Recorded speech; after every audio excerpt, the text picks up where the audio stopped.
Ledakan besar diikuti kepulan asap tebal terjadi di Beirut, Lebanon, menyusul serangan Israel pada Rabu pagi.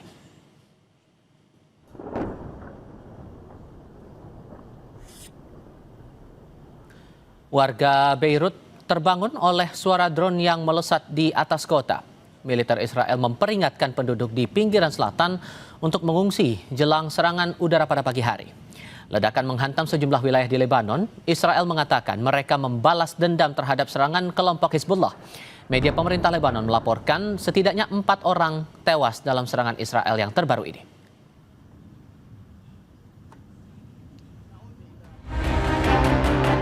Asap mengepul di zona industri Fujairah, Uni Emirat Arab, menyusul kebakaran yang disebabkan oleh puing-puing pesawat tanpa awak dari Iran yang berhasil dicegat sistem pertahanan udara Uni Emirat Arab. Fujairah memiliki kepentingan strategis sebagai rute ekspor alternatif dan pelabuhan pengisian bahan bakar di luar Selat Hormuz.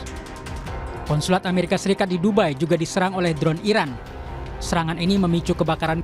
Video memperlihatkan ledakan di sekitar gedung konsulat disertai kepulan asap hitam, sementara warga terlihat berlarian menjauh dari lokasi kejadian. Menteri Negara Kerjasama Internasional Uni Emirat Arab, Reem Al-Hashimi, mengutuk serangan rudal dan drone yang dianggap sebagai serangan Iran terhadap kedaulatan negaranya. Al-Hashimi menambahkan setiap pelanggaran kedaulatan Uni Emirat Arab atau negara teluk manapun tidak akan dibiarkan begitu saja. Ia menekankan negaranya tidak akan berkompromi dalam melindungi kedaulatannya. في الأيام الأخيرة تعرضت دولة الإمارات إلى جانب دول الخليج ودول شقيقة وصديقة لسلسلة هجمات إيرانية سافرة في سياق تصعيد إقليمي خطير وغير مسبوق. Dubes Iran untuk Indonesia, Muhammad Borujerdi, menyayangkan sikap sejumlah negara Arab yang menyudutkan Teheran menyusul serangan balasan terhadap pangkalan-pangkalan militer Amerika Serikat di kawasan Teluk. Menurutnya, langkah militer yang ditempuh Teheran merupakan bentuk perlawanan atas serangan yang lebih dahulu dilancarkan AS bersama Israel dari pangkalan-pangkalan militer negara tetangga. این در حالیه که جمهوری اسلامی ایران در طول تاریخ خودش چه قبل از انقلاب چه بعد از انقلاب هرگز آغازگر هیچ جنگی نبوده و هرگز به هیچ همسایه یا کشوری حمله نکرده ولی الان بر اساس منشور ملل متحد دفاع از خودش تو حق خودش میدونه و به پایگاه‌های آمریکا در تمامی کشورهای منطقه. Perang terbuka antara Iran melawan Israel dan Amerika Serikat pecah sejak Sabtu pekan lalu. Serangan awal dilakukan dengan pemboman ke ibu kota Teheran yang berujung pada tewasnya pemimpin tertinggi Iran, Ayatullah Ali Khamenei, beserta sejumlah jenderal dan pejabat lainnya. Iran membalasnya dengan melancarkan serangan ke Israel dan sejumlah pangkalan militer Amerika Serikat yang berada di Uni Emirat Arab, Qatar, Kuwait, serta Arab Saudi. Merasa teritori negaranya diserang Iran, Uni Emirat Arab menekankan tidak akan kompromi untuk melawan. Berdasarkan laporan Al Jazeera, sampai 3 Maret 2026, perang AS Israel versus Iran telah berdampak ke wilayah 12 negara di Timur Tengah. Mampukah Iran menghadapi AS Israel yang didukung sekutunya di Eropa dan Timur Tengah? Kita akan diskusikan ini bersama dengan para narasumber. Di studio sudah bergabung pakar strategi alumni US Air War College Masma Purnawirawan Agung Sasongko Jati. Pak Agung, selamat sore, apa kabar Pak? Selamat sore. Terima kasih sudah datang bersama kami. Kemudian lewat sambungan dalam jaringan juga bergabung dosen ilmu politik Universitas Udayana Efata Filomeno Borromeo. Pak Efata, dengan Tifa di sini, selamat sore. Selamat sore Mas Tifa, selamat sore Pak Agung. Terima kasih sudah bergabung bersama kami. Sampai sudah ada penekanan dari Uni Emirat Arab tidak akan kompromi untuk melawan. Menurut Anda ini eskalasinya bakal lebih luas, Pak Agung? Akan Timur Tengah akan melawan? Langkah Iran yang menyerang beberapa titik di wilayah Timur Tengah dalam beberapa waktu kebelakang ini? Pernyataan mengatakan bahwa sangat menyesalkan serangan oleh Menteri dari Uni Emirat itu adalah normatif ya. Saya lihat bahasanya normatif. Tapi sungguhnya yang mereka inginkan adalah perselisihan ini atau konflik ini selesai sedemikian rupa. Perlu kita ketahui bahwa Iran telah menyerang hampir 27 sasaran, yaitu pangkalan udara dan pelabuhan di seluruh Teluk, bahkan sampai menyerang ke Turki juga, pangkalan Ikrilik. Semuanya itu ada yang dihancurkan, ada yang separuh dilumpuhkan, ada yang tidak bisa digunakan. Namun yang pasti untuk armada armada laut Amerika sudah tidak bisa lagi mengisi logistik senjata bahan bakar di Teluk. dia harus ke Italia dan itu bukan pilihan, atau pergi ke India. Karena di daerah Turki, di pelabuhan di sana sudah tidak aman juga. Paling ke Siprus, tapi Siprus dalam jangkauan, mungkin ke India. Jadi masalah terbesar adalah Amerika sekarang harus merestrukturisasi bagaimana mereka beroperasi, karena hampir seluruh pelabuhan dan pangkalannya diserang oleh Iran. Dan ini menimbulkan pelanggaran kedaulatan. Tapi sesungguhnya menurut logika, pada saat suatu negara bersedia menampung pangkalan udara negara lain, dan pada saat negara lain menggunakan pangkalan itu menyerang, maka kedaulatannya itu sudah tercemar ya, sudah tidak bisa disamakan. Karena pangkalan itu digunakan untuk rencana, untuk penyerangan, untuk pengisian logistik, untuk mensuplai peperangan. Dan itu adalah sasaran yang sah menurut hukum perang. Tapi kalau kemudian akan membalas serangan itu tidak akan mungkin menurut Anda? Tidak ada untungnya. Apa untungnya? Apa mau ikut terlibat? Karena sesungguhnya kan mereka bersampingan ya, bersebelahan. Lebih bagus ini selesai, nanti urusan mungkin diganti rugi atau apa. Tapi sesungguhnya kalau sampai ikut berperang, dan mereka simpati rakyatnya gimana kalau mereka berada di pihak Israel, itu kan menjadi masalah lain. Oke. Pak Evata, kalau Anda membacanya ini eskalasinya dengan makin kesini makin intens, Iran masih punya kekuatan nggak kalau kemudian mereka mengambil langkah Selat Hormuz ditutup, mainannya sekarang ke level ekonomika atau ada strategi lain yang Anda baca di sini? Baik, terima kasih Mas Tifal. Tentu saya melihat bahwa Iran sedang memainkan strategi cumi-cumi ya. Jadi kita bisa melihat ketika tubuh besarnya yang sulit bergerak karena dihajar, cumi-cumi itu biasanya mengeluarkan tinta pekat ya ke segala arah dan juga akhirnya membingungkan musuh yang ada. Nah maka dalam konteks kali ini kita bisa melihat bahwa perang ini naskahnya dan endingnya itu memang belum terlihat. Nah maka dari itu langkah yang bisa dilakukan oleh Iran hari ini adalah mencoba untuk menutup Selat Hormuz. Tetapi Selat Hormuz adalah salah satu nadi perekonomian utama dari Iran. Maka ini tidak akan pernah ditutup dengan sangat lama. Dan kalau terkait dengan proksi ekonomi dan lain sebagainya, saya kira saya belum melihat Iran memiliki kemampuan demikian. Tetapi tentunya perang ini akan sangat mahal dan perang ini akan membuat Amerika menarik diri karena kita bisa melihat bahwa kalkulasi yang dilakukan ini bisa kita katakan mother of miscalculation. Jadi ada kalkulasi besar ketika menyerang Iran itu sendiri dengan perang yang cukup lama dan mampu mereka hadapi. Oke, sehingga kalau Anda baca ada kemungkinan tidak Rusia dan juga Tiongkok akan mengambil peran juga nantinya secara real begitu?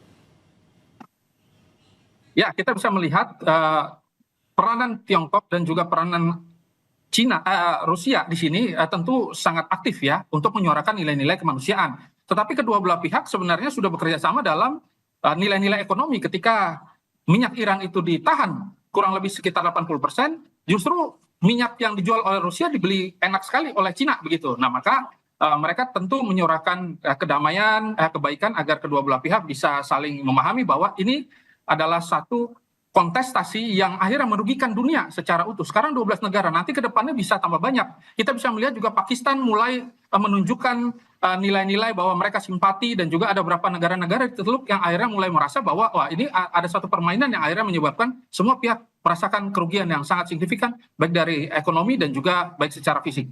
Oke, Pak Agung, kalau kemudian mengutip pernyataan dari Trump bahwa perang ini bakal berlangsung dalam kurun 4-5 minggu, siapa yang diuntungkan, siapa yang dirugikan menurut Anda?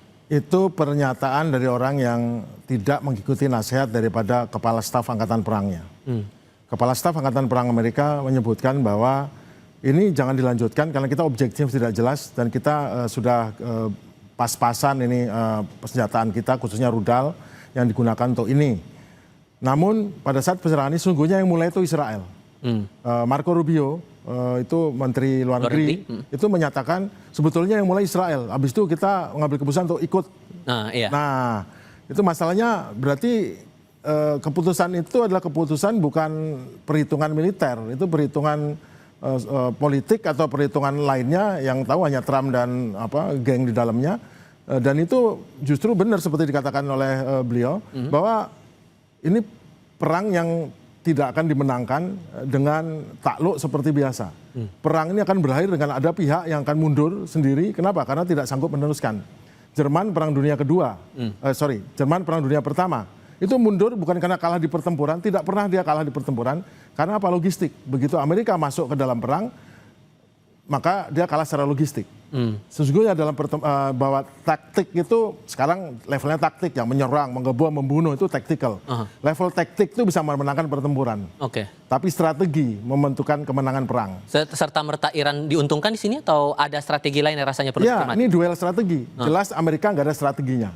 Dari pernyataan yang disebutkan oleh Trump dan menteri-menterinya, waktu ada pertanyaan ini habis ini bagaimana? Oh nanti bagaimana? Yang jelas kita sudah menihilkan kemampuan Iran untuk melakukan serangan, menihilkan kemampuannya mendukung terorisme.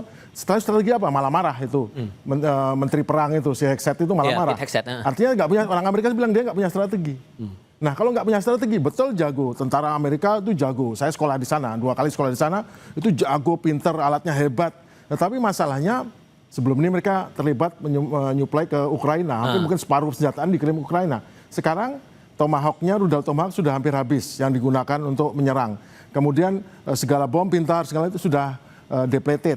Tapi yang paling penting sekarang rudal Hanut. Kalau mereka bisa menyerang Iran, pertanyaan berapa lama mereka bisa bertahan? Nah, mampu menyerang selama 2 minggu, 3 minggu. Tapi mampukah dia bertahan lewat dari minggu ini?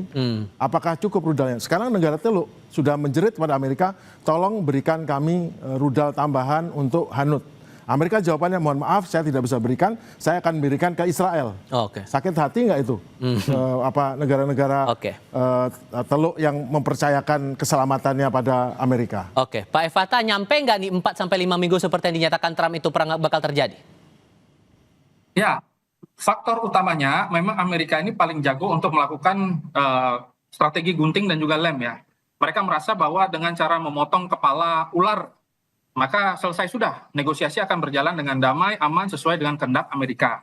Dengan konsep Madman teorinya mereka. Tetapi pada kenyataannya, ketika banyak negara yang mulai menunjukkan simpati, ketika akhirnya banyak pihak yang merasa bahwa perang ini adalah salah satu bagian yang paling eksistensial ya dalam kehidupan manusia, dan kita tahu bahwa perang yang cukup panjang nanti akan menyebabkan krisis energi di seluruh dunia, maka tentu hal ini tidak akan begitu sangat lama harusnya dilakukan, dan sanksi-sanksi yang diberikan oleh dunia kita bisa melihat meskipun Perancis mengirimkan kapal perang mereka, tetapi fungsinya masih netral aktif, belum melakukan serangan secara utama. Atau misalkan kita lihat Inggris boleh menggunakan berapa pangkalan-pangkalan udara mereka. Ya tentu ini tanda bahwa memang ada aliansi yang cukup strategis dilakukan kedua belah negara.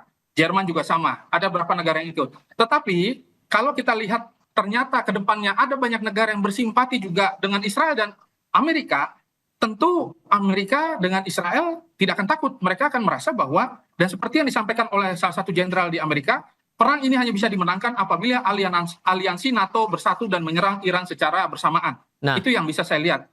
Kalau kemudian konteks imbas eskalasinya, sorry saya potong Mas, kalau kemudian kita lihat eskalasinya sudah sejauh ini dan efeknya global, adakah sesungguhnya Mas negara yang setara dengan AS dan Israel untuk bisa jadi penengah di tengah konflik ini, Pak Efata?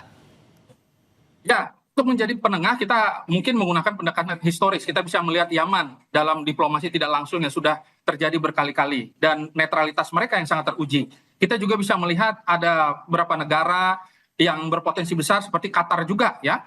Dan kita juga bisa melihat bahwa posisi Indonesia yang menyampaikan bahwa mereka mampu melakukan koordinasi dan memanfaatkan momen ya dari kedua belah pihak untuk menghentikan perang. Tetapi kalau secara militer yang bisa menghentikan perang dan mengintervensi yaitu Rusia, Cina, dan mungkin Korea Utara nanti yang sebagai kartu liar yang tiba-tiba saja ikut dalam diplomasi ataupun situasi konflik yang terjadi di Iran. Demikian. Oke, kalau kans Indonesia, karena Pak Prabowo juga sudah menyatakan, pemerintah sudah menyatakan siap untuk jadi mediator kalau kemudian itu dibutuhkan. Kansnya gimana menurut Anda kalau jadi Indonesia mediator? Kansnya ya lumayan lah, cuman masalahnya kan kita bukan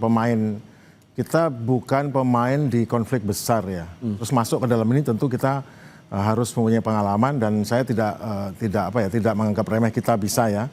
Namun sesungguhnya menurut saya yang paling berpotensi untuk ini karena sesungguhnya kan ini sebetulnya adalah proxy war nih. Pihak Amerika langsung terjun berhadapan dengan Iran dan Iran merupakan proksinya Cina dan Rusia sebetulnya. Rusia memberikan teknologi dan ini kemudian khususnya untuk rudal hipersonik yang hebat sekali nih yang top ini sama lain dan kemudian Cina untuk spare part. Cuman yang paling tepat adalah India. India kemarin datang ke Israel menyatakan saya di belakang Israel. Tapi sesungguhnya India itu apa? India itu adalah partner daripada Iran. Mereka itu satu budaya, mereka sama-sama basics daripadanya Sanskrit. Mereka di sepanjang itu bagian, India lah bagian daripada kekaisaran Persia sebetulnya.